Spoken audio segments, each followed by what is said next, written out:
Are you feeling stuck? Well, help is on the way. Stay tuned. I'm Michele Thill with Newland Wellness, and this is really geared towards anyone, but in particular, women over 50. And today, I want to share with you a little bit more about brain training. And in doing so, I have to acknowledge the master brain trainer, Dana Wilde. Now, as you've been seeing, I have been sharing that I am part of the Joypreneur Summit.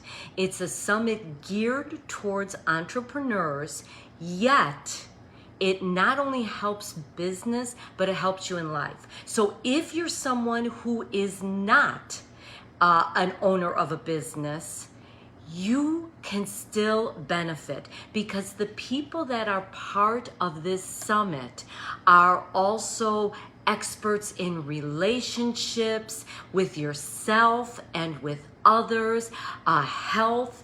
It's a well-rounded, whole-bodied approach to actually running a business and running your life. Because think about it, they're really not two separate things.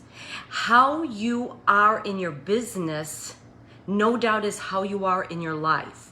And if you're feeling stuck, or if you're feeling things aren't quite working for you, there is hope and there is help. And today I wanted to spend a few minutes sharing more about the fabulous Dana Wilde. First off, I am so honored to be able to sit next to her virtually in just a few days to share my story and my perspectives on what I've learned in my time since I have been on my own. And now I'd like to share with you about that getting unstuck. And Dana is one of the mentors that I have followed for years now. I've been on my own now 10 years, and I've been following her and her wisdom, which is science-based and backed. It's not just woo-hoo, hippy-dippy stuff, right? There is science to this. She is a brain trainer, and this is her fabulous book, and best-selling book, Train Your Brain. And here she talks about how to build $1 million business in record time. And what I wanted to share today, and excuse me as I put on my readers, is one of the chapters. I just want to gloss over it some. I'm not going to actually read you the whole chapter, but I want to read the highlights because nobody says it better than Dana. And I want you to hear it firsthand, why I'm in love with this woman and why you too can be in love with her. And join us for this summit so that you can learn from her and others on this journey. So in the chapter 14, she talks about the cycle of perpetual sameness. And what is shared is it's the effects of repetition in the unconscious mind as it relates to beliefs. Now just follow along with me. What is the unconscious mind? We're going to hear more about it. These are things that I've shared over time myself. Now you're hearing Dana's view on it. So she says, let's start with the belief already stored in your unconscious mind. Let's say, for example, and by the way, some people will say subconscious mind. You may hear that term as well. And Dana uses the term unconscious mind. So they're interchangeable.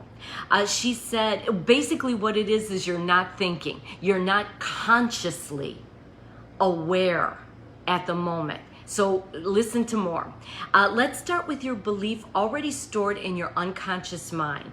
Let's say, for example, you know yourself as the type of person who procrastinates and you miss deadlines because of it. Now, as I talk about this and or read about this, if procrastination doesn't resonate with you, fill in the blank. What is something that you deem yourself, that is who you are? You know, I'm the person who runs late. I'm whatever it might be. So right now you can fill in that blank with this example I'm giving of procrastination. So she says, you might have noticed I used the word no. I said you know yourself as the type of person who procrastinates. I use this word because it's how it feels when you have a strong belief about yourself. You don't question it, right? All those negatives, all those labels you give yourself, do you question it? No, it's fact for you, right? You question the possibilities. Oh, I could never do this or that. But you don't question those negatives. You may feel it has almost become a fact for you. Why is that? Because when you give your consent to a belief over and over again, the belief gets stronger and stronger and develops in the unconscious mind as though it's fact or truth. It's beyond belief. There's no questioning it. Procrastinate? What can I say? I know I'll procrastinate. It's me. It's who I am. Have you ever heard yourself saying such things? Maybe not about procrastination, but about some other title. It's just who you are, right? And so you procrastinate. And what really makes a belief stronger, it's one word. Can you guess what that word would be? What would make a belief stronger? Repetition. Remember, the conscious thoughts pumped up in the emotion make their way through a filter, ending up as beliefs stored in our unconscious mind. So when we believe something and we keep repeating it, it gets stored in our unconscious mind. When you give consent to a belief over and over again, this belief becomes so much part of your being, you wouldn't even think of questioning it. You don't need to. Good or bad, it's just who you are. And that's why it's almost every instance in your life, you're typically acting in accordance with the belief stored in your unconscious mind. So in other words, you're always acting in character. You can think about that in others too, right? Have you ever said like, oh, that's just how so-and-so is. Oh, that's who they are, right? Remember, your unconscious mind is your best friend. It's always trying to lighten your load. By remembering how to do all of those things you've learned so well, whether those things are actions like walking or picking up objects, or whether they're your own character traits. And think about that. You want the unconscious mind playing a role in your life. Think about if you had to think every day, I have to brush my teeth, I have to make the coffee, I have to eat, I have to do whatever. It is us on autopilot. The unconscious mind becomes our autopilot that we live on. And then she says, in fact, much of what you think about, how you feel, or what you believe is done unconsciously. As we learned, as she shared, because remember, this is chapter 14, we're acting unconsciously a percentage of the time. What do you think that percentage is? What percentage do you think you're acting unconsciously? You know, there was a time where I would have said, oh, maybe 30, maybe 50% of the time I'm acting unconsciously. Well, guess what? And this is backed by science and research. It's 95% of the time we're acting unconsciously. Think about that. That's why I've shared. So many of us are living on autopilot. We're not really fully living our lives consciously. We're just day in, day out, feeling stuck on the hamster wheel. Same old, same old. Can you relate? And there's hope to all of this too. I'm getting to it. But first I want to fill you in, because I feel when you know, then you are more able to implement. That information you can then start implementing. So when you have a belief stored in the unconscious mind, like for example, that you're the type of person who procrastinates, when the opportunity arises to procrastinate, you will do it.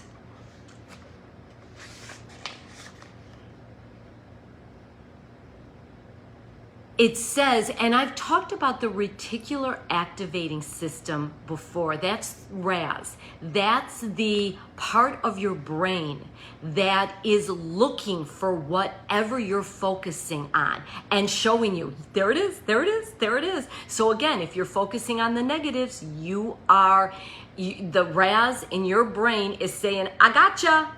And I'm gonna find those negatives for you. And that's why I share so many times, when you focus on the positives and the good, you see more of that, because the RAS is helping you. And it makes sure you focuses your attention on other things besides the most important thing at hand. So when you're procrastinating, and you're up against doing something, then your RAS is going to be like, well, you don't really want to do it, so I'm going to help distract you. It helps your brain to rationalize that you have plenty of time. And it continues on, right? So you may find yourself even saying these thoughts. Now, I want to read some of these to you. And again, fill in the blanks. Maybe it's not procrastination for you, but what would you fill in the blanks for when you hear these thoughts that pop into your head while you're doing the act that you do so well? In this case, procrastinating. Dang it, I procrastinated again. What is my problem? I'm such a loser. Now I'm late and I have to rush. I hate that. I feel like such an idiot. It's no wonder I can't get anything done. Why can't I even hit a deadline? Or I'll never make it in time. And so on and so on and so on. So do you see what's happening? You have a strong belief about something and you identify yourself as that something. In this case, it's a procrastinator. Then you keep repeating it, and you beat yourself up for it. But there's hope.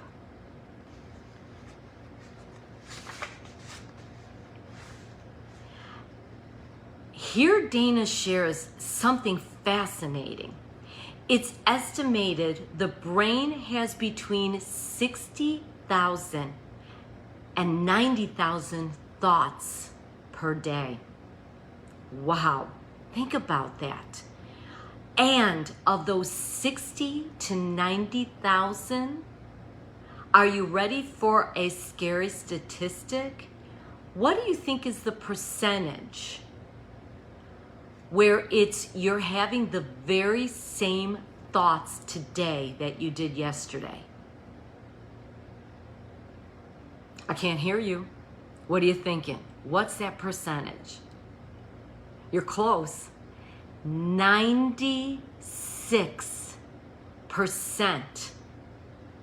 of the thoughts we have today are the same thoughts we had yesterday. And so on and so on and so on. And much of our day-to-day thinking seems to happen automatically. It's like almost out of necessity. Now, with all of this said, it might feel kind of hopeless. Well, thanks, Michele. I was feeling stuck. And now I know I'm stuck because there's nothing I can do. Look at what you just shared. I share all this because information is part power. What makes it full power is implementation. So now I've informed you. What can you do about it? You can know that you do have absolute control over your thoughts, your emotions, and your beliefs. And they can be changed to the benefit at any moment. It is your choice. No one can think in your head. And I've shared that before many times. You get to choose. You can step out of your story that I'm a procrastinator or I'm a whatever, fill in the blank. You don't have to continue to live that way.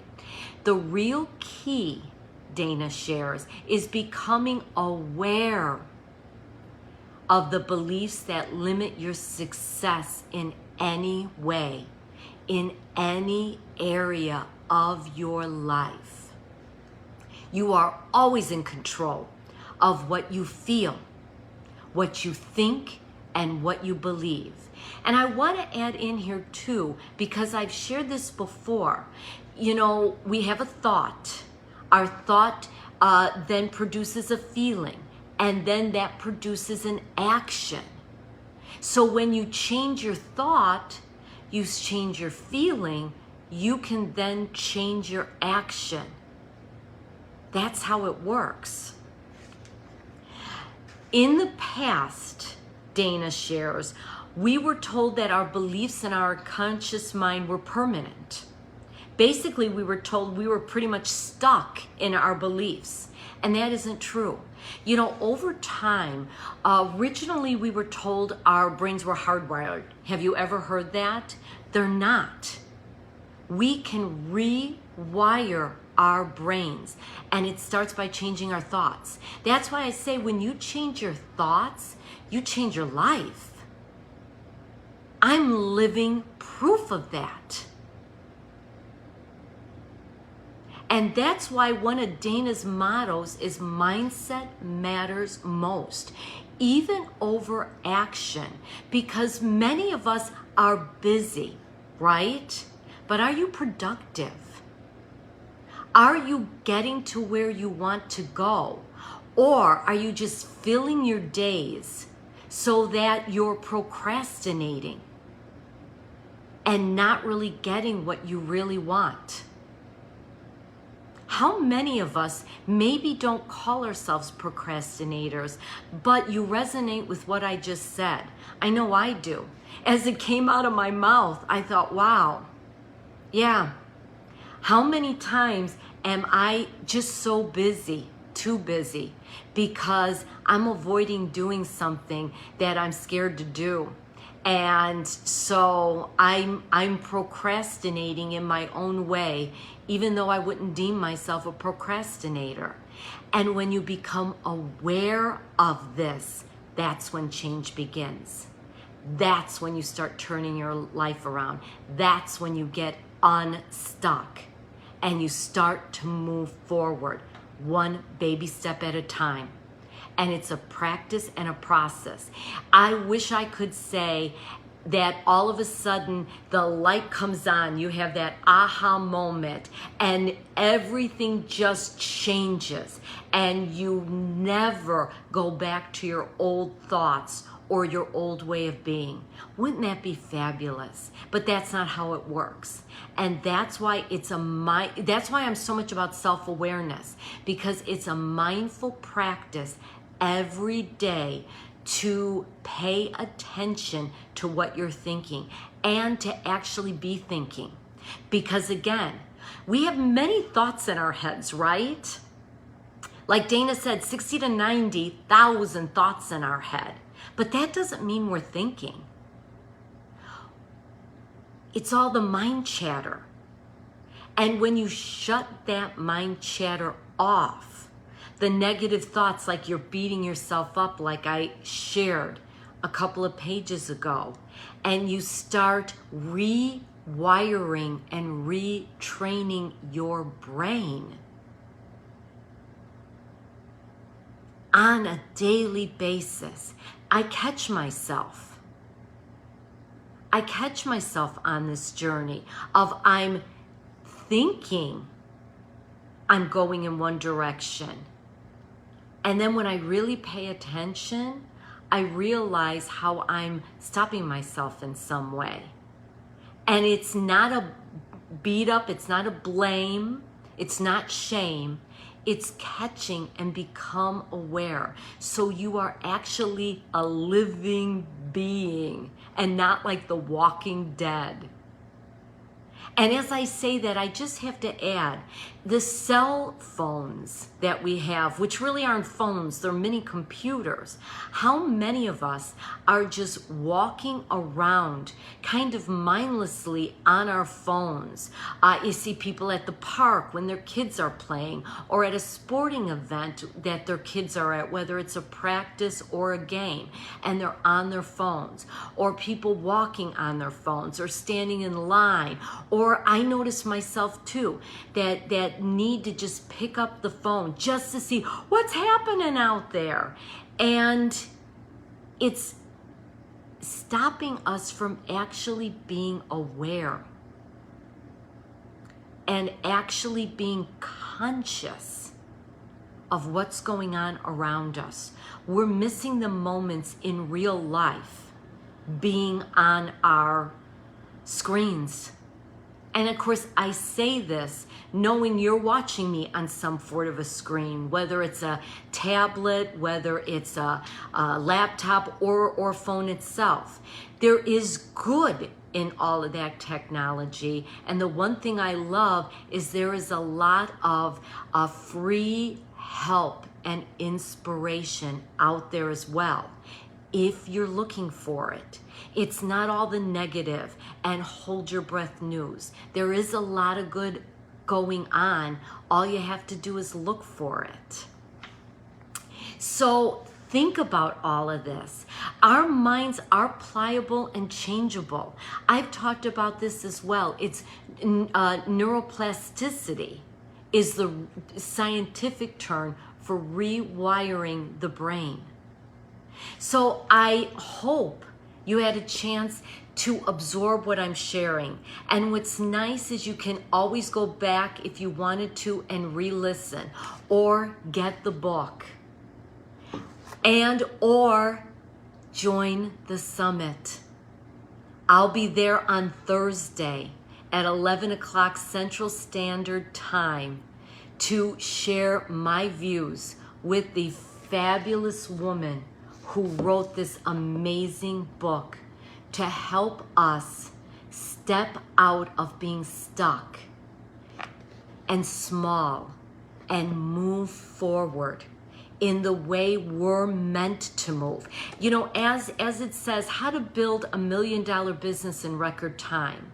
That's not for everybody. To be honest, that's really not for me.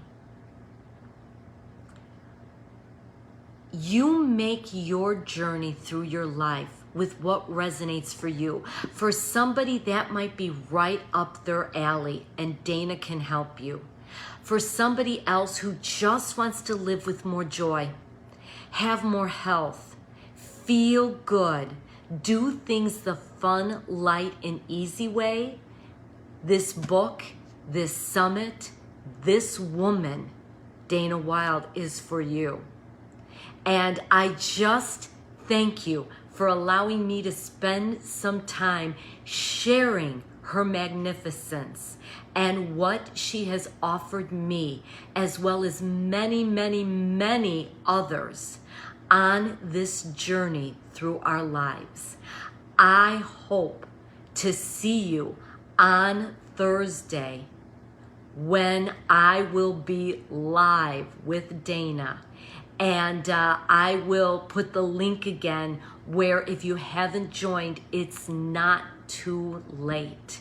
And I hope to see you there. And I thank you for spending some time with me. Until next time, be well.